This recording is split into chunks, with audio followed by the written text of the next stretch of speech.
Hi guys, আজকে আমরা চলে এলাম সেকেন্ড ডে। আমি লাইফে কী করছি না করছি, second day of my life এবং second day in my office.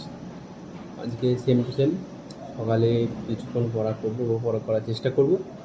পড়া করার চেষ্টা হয়ে গেলে তারপর টাইমে অফিস যাব। চলো ঠিক আছে, পড়া করা যাক আজকে কিছুক্ষণ। জাস্ট পড়া করছি মানে এটা না আমি রোজ পড়া করবো বা কী কতটা কী করবো, ঘুম থেকে উঠতে এমনি লেট হয়ে যায়। এখন বাজছে ওটা 9:10, দেখতে মনে হয়তো 9:10 বাজছে এখন, 9:01, সরি 9:01 বাজছে। আমি উঠেছি 8:30টার দিকে। 8:30 মানে অনেকটাই লেট ঘুম থেকে উঠে 8:30 থেকে 9:30 পর্যন্ত হাঁটি। 9টা থেকে 10টা পর্যন্ত পড়া হবে।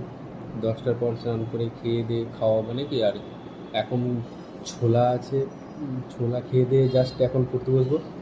পড়ে বসার পর কিছুক্ষণ পড়বো। এখন হিস্ট্রি পড়ছি, একটু হিস্ট্রি আমি অনেকটা ব্যাকে আছি বা কাঁচা আছি।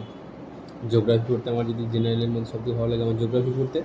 তাই আমি জিওগ্রাফিটা রোজ পড়ি না, জিওগ্রাফি পড়ি মাঝে মাঝে।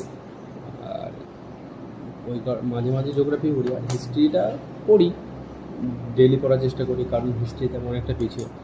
আমার একটা জিনিস খুব বাজে যে আমি মনে রাখতে খুব পারি না। ডেলি যে আমি বিষয়টা মনে রাখবো যে আমি এটা পড়লো কালকে মধ্যে বলতে পারি না, আমাকে দুবার রিভিশন দিতে হবে তারপর মনে রাখবো। অ্যানসিয়েন্ট ইন্ডিয়া চলছে এখন, ঠিক আছে।